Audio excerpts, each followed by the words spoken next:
అయితే టచ్ చేసింది correct. Next second Kaushi చంప డిటిఎస్ రేంజ్లో పేలిన శబ్దం. కౌశి కాలర్ పట్టుకుని మత్తులో ఉంటే నేనా వేరే ఎవరా అని దిక్కు తెలియదా? నేను ఇలాగే తాగి ఎవడి పక్కలోనైనా పడుకుని ఫోటోలు పంపిస్తా, వదిలేయ్. ఏయ్, దవడలు పగులుతుంది అరిస్తే. అది నిన్ను తాకింది, ముద్దు కూడా పెట్టుకుని ఉండొచ్చు. నువ్వు చూడలేదు కదా? అది తాకిన నిన్ను నా మీద ఊహిస్తేనే ఒళ్ళంతా తేళ్ళు జెరులు పాకినట్టుగా ఉంది. ఇన్నాళ్ళు నీ ఆలోచన కరెక్ట్గా లేదనుకున్నా. కాదు, నువ్వే కరెక్ట్గా లేవు. ఇలాంటి పని చేసావు కాబట్టి నా మెడలో తాళి కట్టి నీ దగ్గర లాక్ చేసేసావు. దానికి దీనికి లింకు లేదు, కలపకు అన్నాడు గంభీరంగా. మాట్లాడకు, నేను నిన్ను నమ్మను. మరేం చేయాలి? ఆ కరివేపాకును తీసుకొచ్చి దానితో ఏం జరిగిందో నిజం చెప్పించు. చెప్పేస్తే నేను పతివ్రతని అయిపోతానా? ఒకవేళ నేను వేరే ఎవరితోనైనా ఇంటిమేట్ అయి ఉంటే ఏం చేస్తావే? వదిలేస్తాను. అంతేకాని నువ్వే కావాలని నీ వెంట సిగ్గు లేకుండా పడను.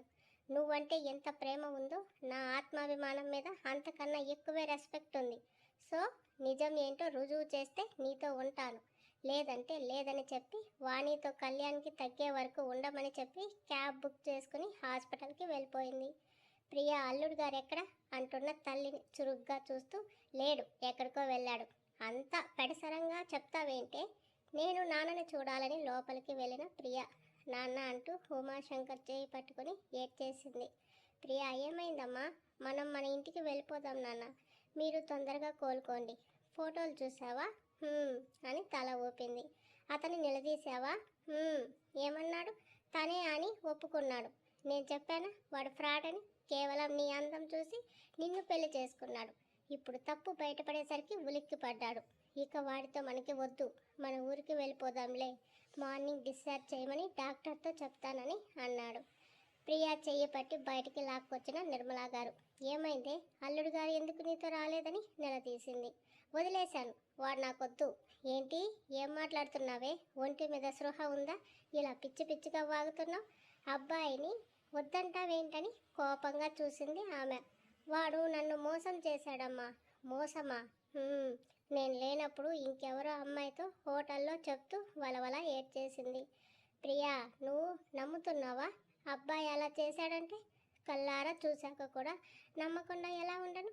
కళ్ళతో చూసే ప్రతిదీ నిజం కాదు, చెవులతో వినేది ఏది సత్యం కాదు. కొన్నిసార్లు మన కళ్ళే మనల్ని మోసం చేస్తాయి. అబ్బాయి నువ్వు లేవన్న కోపంలో మందు తాగి ఉంటాడు. అదే ఆదునుగా తీసుకొని ఆ అమ్మాయి ఇలా చేసి ఉంటుందని ఎందుకు ఆలోచించడం లేదు నువ్వు? లేదు, ఎలాంటి పరిస్థితులు అయినా సరే కౌశి మరో అమ్మాయిని తాకనివ్వడు. అందుకే వాడు పెళ్లి చేసుకోనని అన్న వాడినే కోరుకుని వెళ్ళాను. కానీ ఇవాళ నన్ను దెబ్బతీశాడు, నా నమ్మకాన్ని పాడు చేశాడు. వాడు నాకొద్దు, నాకు మీరు చాలు. మీరు కూడా వద్దంటే నేను ఒంటరిగా నా బిడ్డతో బ్రతకగలను. అవునమ్మా, నువ్వు బ్రతుకుతావు, ఎందుకంటే ఉద్యోగం చేస్తున్నావు, పైగా ఆత్మాభిమానం ఉన్న ఆడపిల్లవి. ఈ రోజుల్లో అమ్మాయిలు ఎందులోనూ తక్కువ కాదని నిరూపిస్తున్నారు కూడాను. నువ్వు చదువుకున్న మూర్ఖురాలివే. అసలు పెళ్ళి వద్దన్న మనిషి నీ కోసం నీ బాధ చూడలేక తాళి కడితే 4 రోజులు తిరగకుండానే వద్దని వదిలేస్తానంటున్నావు. ఇక అతనికి పెళ్లి మీద నమ్మకం, గౌరవం ఎలా ఉంటాయి? అమ్మా, అలాగని తను ఎవరితో తిరుగుతున్నా నాకేం పట్టనట్టు చూస్తూ ఊరుకోమంటావా? ఎవరితో తిరిగాడు? నువ్వు చూసిన ఫోటోలు నిజమే అని నిర్ధారణ అయ్యిందా? ఎలా అతన్ని వదిలి వచ్చేస్తావు? నీకోసం అమెరికా నుంచి వచ్చాడు, నీకోసం మన ఇంటికి వచ్చి మీ నాన్నతో పడరాని మాటలన్నీ పడ్డాడు. నువ్వు ఏడిస్తే చూడలేక ఇంటికి తీసుకువచ్చి అందలం ఎక్కించి ఇప్పుడు ఏకంగా పెళ్లి చేసుకుని నీకు నీ బిడ్డకు ఓ మర్యాద గౌరవం ఇస్తుంటే ఒళ్ళు కొవ్వెక్కి అతన్ని వద్దంటావా? తల్లిలోని విశ్వరూపం చూస్తున్న ప్రియ నివ్వెరపోయింది. అసలు ఆ ఫోటోలు ఎక్కడ ఉన్నాయి? ఎవరు తెచ్చారు? అసలు ఎవరు తీశారు? నిజంగా అబ్బాయి మరో అమ్మాయితో ఒకే మంచం మీద ఉంటే ఫోటోలు తీయాల్సిన అవసరం ఏముంది అతనికి? కోరుకుంటే 1,000,000 మంది వస్తారు. అందగాడు, డబ్బున్నవాడు, చిటిక వేయకుండానే ఆడపిల్లలు పరిగెత్తుకు వస్తారు. నీ వెంట పడాల్సిన అవసరం అతనికేంటి? నీ బిడ్డకు తండ్రి అని చెప్పుకోవాల్సిన గత్యంతరం ఏంటి?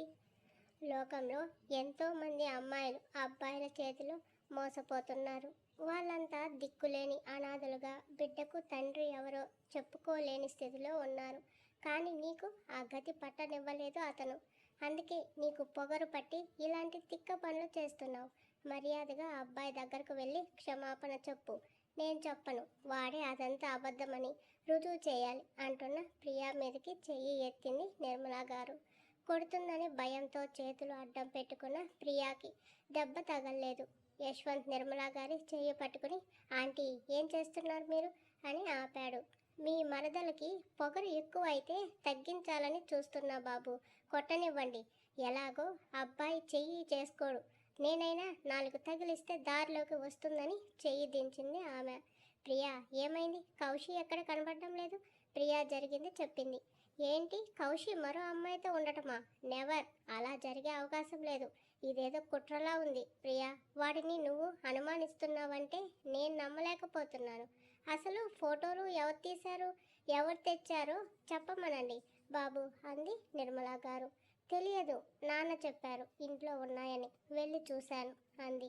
ఉండు, నేను వెళ్ళి అడుగుతానని లోపలికి వెళ్ళాడు యశ్వంత్. అతని వెనకే వెళ్ళింది నిర్మలా గారు. ప్రియా అక్కడే చైర్లో కూలబడింది.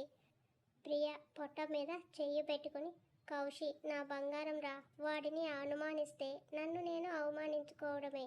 నా వల్ల ఎంత బాధపడుతుంటాడు. అలా చేయకపోతే వాడికి ఏమన్నా అవుతుంది. ఇవాళ నాన్నకు జరిగింది రేపు కౌశికి జరుగుతుంది. ఆ తేజ్ దొరికే వరకు నేను మీ డాడీకి దూరంగా ఉండాలి అంటే అంతకన్నా మార్గం వేరే ఏం కనపడలేదు. కన్నీళ్లతో టమ్మీ మీద చిన్నగా నిమురుతూ అంది.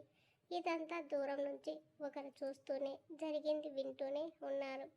మమ్మల్ని కాచుకుని కొన్ని చెడు కళ్ళు ఉన్నాయి. వాళ్ళ నుంచి అందరం సేఫ్గా ఉండాలంటే నేను కౌశి దూరంగా ఉండాలి.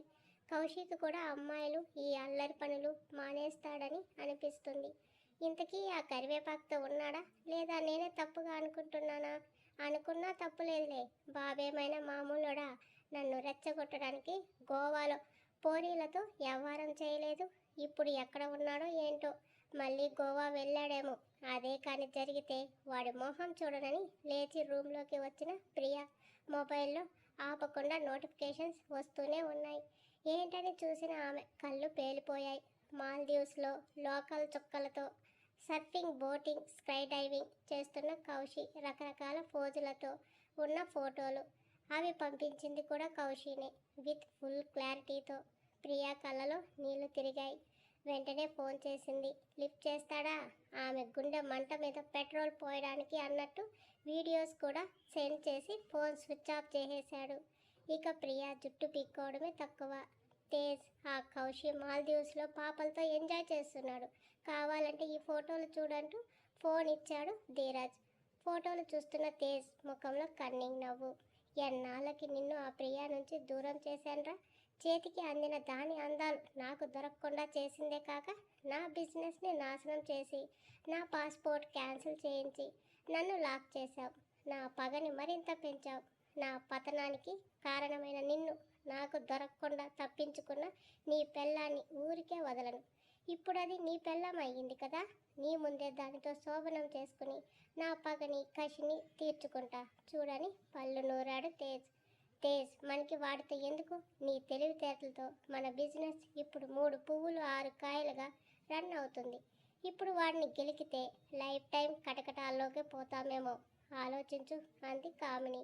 నా పంతం ఇప్పటిది కాదు, ఇదివరకే ప్రియాని దక్కించుకోవాల్సింది. కరెక్ట్ టైంకి వచ్చి సేవ్ చేశాడు. ఇప్పుడు అదే వాడిని తరిమేసింది. వాడి ఈగోకి అస్సలు తగ్గడు. ఈ లోపే మన ప్లాన్ అమలు చేయాలని ఏం చేయాలో చెప్పాడు తేజ్. తేజ్ నీకోసం కౌశిని మభ్యపెట్టి ఫొటోస్ ఇస్తే నాకు నా పేమెంట్ సెటిల్ చేయలేదు అంది కియానా. నీకు పేమెంట్ ఒక్కటే చాలా, సుఖం కూడా కావాలా అన్నాడు వంకర నవ్వుతో. నీలాంటి బిజినెస్ మ్యాన్తో బెడ్ షేర్ చేసుకుంటే నాకు ఎప్పటికీ ప్రాఫిటే. చెప్పు ఎక్కడికి వెళ్దాం? ఎక్కడికో ఎందుకు బేబ్, ఇక్కడే మన నలుగురం ఉన్నాం కదా. ఎవరితో కామిని అడిగింది. నువ్వు ధీరజ్తో, నేను తనతో అని కియానా జుట్టు పట్టుకుని కిందకు దించాడు. ఏం ధీరజ్, చచ్చిన నీ పెళ్ళాన్ని మోసం చేస్తున్నానని ఫీల్ అవుతున్నావా అడిగాడు. అలాంటిదేం లేదు, కానీ నీ గర్ల్ ఫ్రెండ్తో నేను అని నసుకుతుంటే కామి అతను మొహమాట పడుతున్నాడు, చూసుకో అని ఐవింగ్ చేశాడు. ధీరజ్ చొక్కా పట్టుకుని బెడ్ మీదకి లాగి తన ప్రక్క వేసింది కామి.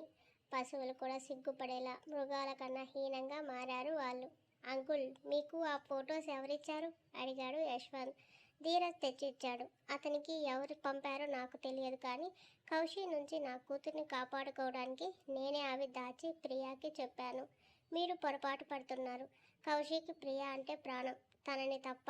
ప్లీజ్ బాబు మీరేం చెప్పకండి. మీ అమ్మగారు మాకు ఆశ్రయం ఇచ్చారు అన్న కృతజ్ఞత ఉంది.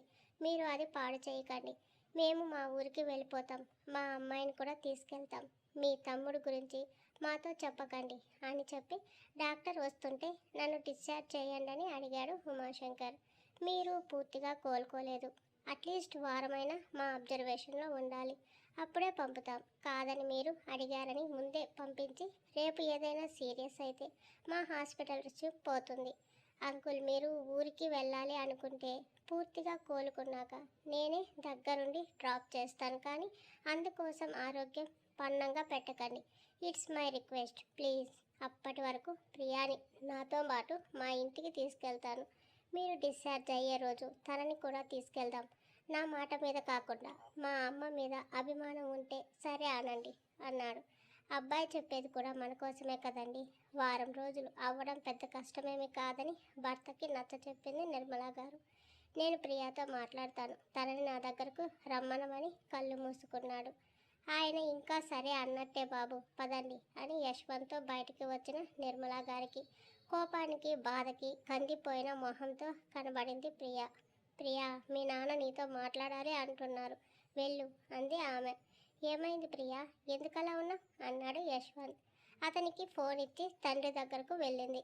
ఫోటోలు చూసిన యశ్వంత్కి కూడా కోపం నసాలానికి అంటి వెంటనే కౌశల్కి ఫోన్ చేశాడు. స్విచ్ ఆఫ్ వచ్చింది. ఈ పిల్లని ప్రశాంతంగా ఉండనివ్వడు ఈడు. ఎలా భరిస్తుందో ఏంటోనని ప్రియా మీద జాలిపడ్డాడు యశ్వంత్. నాన్న పిలిచారట. రా ప్రియా, నేను ఇంకా వారం రోజులు ఇక్కడ ఉండాలని డాక్టర్ చెప్పారు. అప్పటి వరకు నువ్వు యశ్వంత్ బాబు ఇంట్లో ఉండు. వారం తర్వాత మనం ఇంటికి వెళ్ళిపోదాం. అలాగే నాన్న. నా కూతురు నా మాట వింటుంటే ఎంత సంతోషంగా ఉందో తెలుసా తల్లి. నీ బిడ్డను కూడా మా బిడ్డగా చూసుకుంటాం. ఈ కౌశి గురించి మర్చిపో. ప్రియా ఏం మాట్లాడలేదు. యశ్వంత్తో హాస్పిటల్ నుంచి బయటపడ్డ ప్రియ సార్ నేను కౌశి ఇంటికి వెళ్తాను అంది. అక్కడికా? అక్కడ పని వాళ్ళు తప్ప ఎవ్వరూ లేరు ప్రియా. పర్లేదు సార్, నాకు అక్కడే ఉండాలని ఉంది. ఒంటరిగా ఈ టైంలో అంత సేఫ్ కాదు. నాకేం కాదు సార్.